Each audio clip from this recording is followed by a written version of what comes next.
14 years later, I returned to Jerusalem, this time with Barnabas and Titus, my co-workers. God had given me a clear revelation to go and confer with the other apostles concerning the message of grace I was preaching to the non-Jewish people. I spoke privately with those who were viewed as senior leaders of the church. I wanted to make certain that my labor and ministry for the Messiah had not been based on a false understanding of the gospel. They even accepted Titus without demanding that he follow strict Jewish customs before they would receive him as a brother, since he was a Syrian and not a Jew. I met with them privately and confidentially because false brothers had been secretly smuggled into the church meetings. They were sent to spy on the wonderful liberty and freedom that we have in Jesus, the Anointed One. Their agenda was to bring us back into the legalistic bondage of religion. But you must know that we did not submit to their religious shackles, not even for a moment, so that we might keep the gospel of grace unadulterated for you. Even the most honored and esteemed among the brothers were not able to add anything to my message. Who they are before men makes no difference to me, for God is not impressed by the reputations of men. So they concluded that I was entrusted with taking the gospel to the non-Jewish people, just as Peter was entrusted with taking it to the Jews. For the same God who anointed Peter to be an apostle to the Jews also anointed me as an apostle to those who are not Jewish.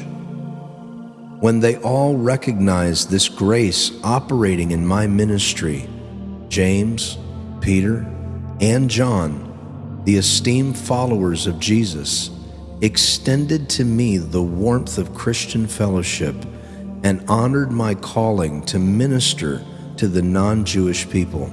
They simply requested one thing of me, that I would remember the poor and needy, which was the burden I was already carrying in my heart.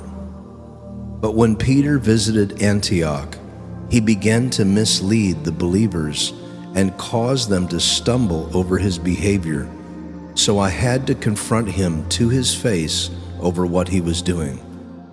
He enjoyed being with the non-Jewish believers who didn't keep the Jewish customs, eating his meals with them up until the time the Jewish friends of James arrived from Jerusalem.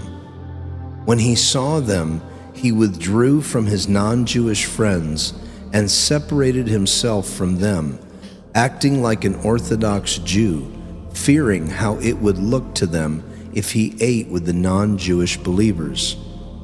And so, because of Peter's hypocrisy, many other Jewish believers followed suit, refusing to eat with non-Jewish believers. Even Barnabas was led astray by their poor example and condoned this legalistic, hypocritical behavior. So when I realized they were acting inconsistently with the revelation of grace, I confronted Peter in front of everyone. You were born a Jew, and yet you've chosen to disregard Jewish regulations and live like a Gentile. Why then do you force those who are not Jews to conform to the regulations of Judaism? Although we're Jews by birth and not non-Jewish sinners, we know full well that we don't receive God's perfect righteousness as a reward for keeping the law, but by the faith of Jesus, the Messiah. His faithfulness, not ours, has saved us, and we have received God's perfect righteousness. Now we know that God accepts no one by the keeping of religious laws. If we are those who desire to be saved from our sins through our union with the Anointed One, Does that mean our Messiah promotes our sins if we still acknowledge that we are sinners? How absurd.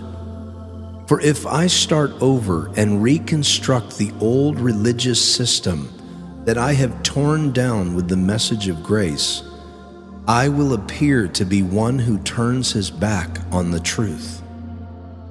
But because the Messiah lives in me, I've now died to the law's dominion over me so that I can live for God.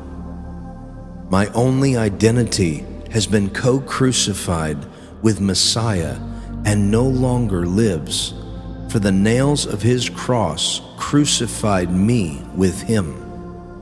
And now the essence of this new life is no longer mine, for the Anointed One lives his life through me.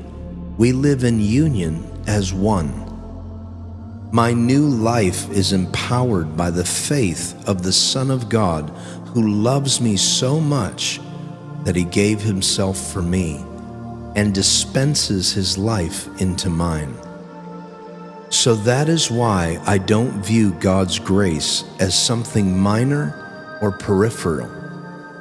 For if keeping the law could release God's righteousness to us, the Anointed One would have died for nothing.